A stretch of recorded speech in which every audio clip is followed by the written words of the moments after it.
Over the last couple of weeks, Apex has been delivering some really rare W's, and honestly, they also have brought their fair share of L's as well. With the $160 collection event with a Peacekeeper skin, we all know that that stuff is whack. We all know the fans hated it, and that's why they ratioed both the event trailers. They've been getting ratioed over on Twitter about their scummy ways for doing so, but there's been a lot of W's, like I said, that we've not really been expecting, especially over the last couple of months of a drought. You guys know the obvious ones, like the LTM modes that are all coming. I think we got like 3 or 4 that we can look forward to in the next couple of months, and then we also got like the massive meta change and nerfs and buffs coming in season 16, the heirloom recolors, which are pretty cool, but something that they've just done recently that I was not expecting them to do, which is a massive W. However, the controversy has now become, are they doing it just for the pro players? Make sure to like the video, subscribe to the channel if you guys are new over here. As always, let's go ahead and jump right into this one. Little side note, short topic as we're jumping into the video. Mande has actually just announced that he joined TSM. You guys know that like they all departed from Scars not long ago. Mande has just been popping off recently and still playing in a lot of this stuff, and he's been popping off with clips, and everybody knows this guy's still got it at the pro level.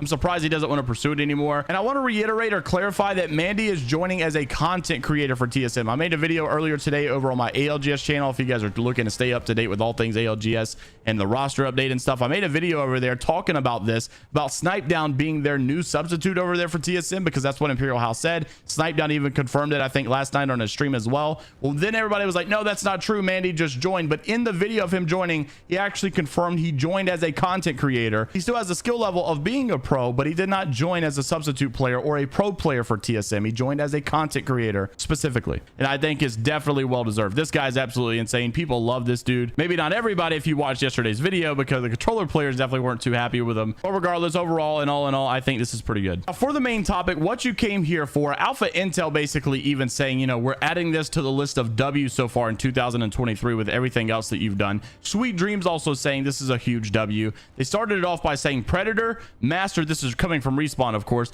Predator, Master, and Diamond Apex players. This one is for you. We've just rolled out a DDoS protection for Diamond through Apex Predator lobbies. This will be noted by a small shield symbol next to your server. While this is still ever evolving, we'd love to know what you think. Thank you to Josh for tagging me in that over on Twitter. Multiple people, Lifeline Simp, and then Tay as well. Thank you guys for all tagging me in that. Like, on one hand, obviously this is a massive W because like the DDoSing has been unreal. And not only that, we saw a couple of days ago where people were getting disconnected from lobbies and then losing a lot of RP in ranked, and then also getting banned, like getting penalties and stuff. It's so stupid. I can't believe that this was ever a thing. However, we knew that this was going to have to be fixed. What are they going to do? Are they going to do some type of loss forgiveness if you get disconnected? Are they going to stop taking your RP? No, they decided to actually go to the core issue and fix the server problem on this. And they said basically they have this new shield icon that will show you that the server is being protected from a DDoS. Now, that is just unreal. I can't believe they've actually done this. This is not something I would have expected EA or Respawn to kind of, you know, greenlight here, because we know for the last couple of years they've been the king of disappointment. They've been the king of buttering us up, making us feel like the updates are coming and the game's going to get better, but then they always bring lackluster stuff. This, on the other hand, I'm pretty excited about. However, there is one contingency that I'm like, yo, what the heck is going on?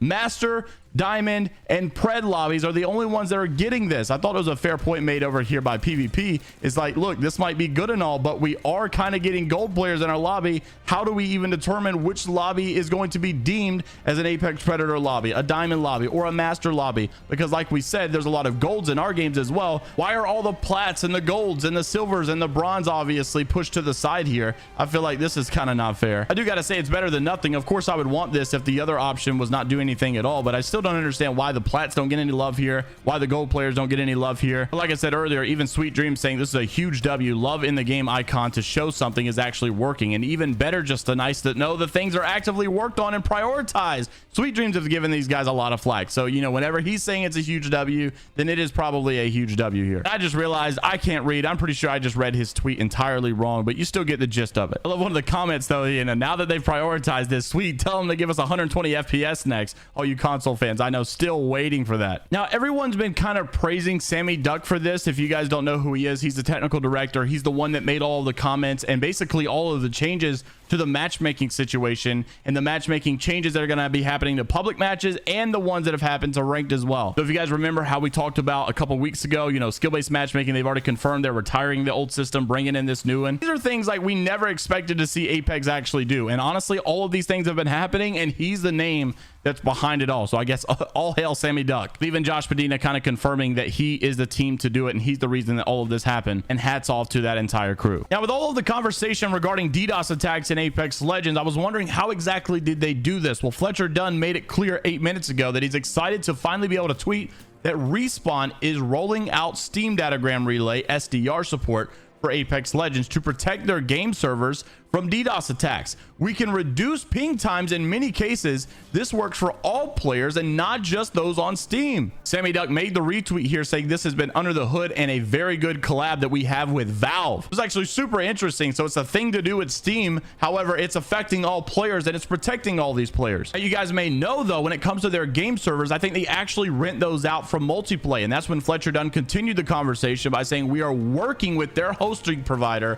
Multiplay to integrate Multiplay data centers with the new SDR system. So if you have a dedicated server game and are looking for hosting using Multiplay, means you get DDoS protection using SDR. Now, when it comes to the hacker situation in this world, I've always been one to say that I think the offensive side of hacking is way far advanced than the defensive side. Anti-cheat will never be able to keep up. However, is this going to be a different situation? Is the DDoS attacks the same concept? Will the hackers find a way to DDoS the server still, regardless of all of this new implementation? Or will there finally be an update, and will there finally be a fix that we can finally get rid of all of these DDoS attacks over on the servers? I'm still curious as to why only 3 ranks get it. I wonder if they're ever going to implement these into other ranks as well. And I wonder if it's just a case of like money. Like, is it as easy as just spending more money so that you get more server coverage, or how exactly that works? But regardless, big props for Sammy Duck being able to get this done. Big props to Valve able to get this done as well. This, along with changing the skill-based matchmaking, has got to be like one of the biggest W's that Respawn has had in a very long time. But yeah, I still don't understand, and maybe would like a little bit of an answer as to why the golds and plats didn't get any of this love as well, because I know they're kind of being affected too. Of course, there was a lot of people complaining that, oh, they only did this because the pro players are in those ranks and they don't want all the live streams with 30,000 live viewers getting roasted about how Respawn can't do their jobs and the DDoSing is still going on,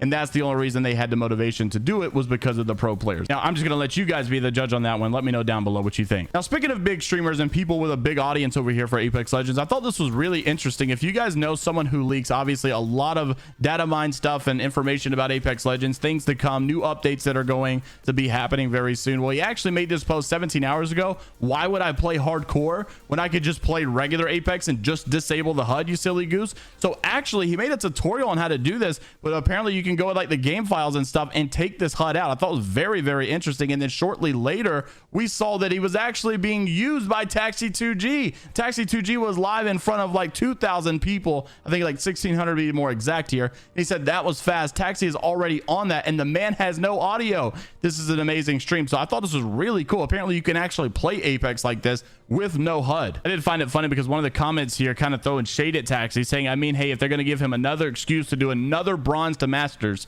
they'll gladly hop on it. And just by the wordage of the tweet, I can tell she's probably already blocked by Taxi. I mean, who isn't at this point? But regardless, I'm interested to see what you guys think about all the topics in today's Apex news video. Make sure to leave a comment down below. Like the video if you guys did enjoy and want to stay up to date with all things Apex Legends. I'll see you guys in the next one. Take care of yourselves. And until next time, I'll see you later, Gators.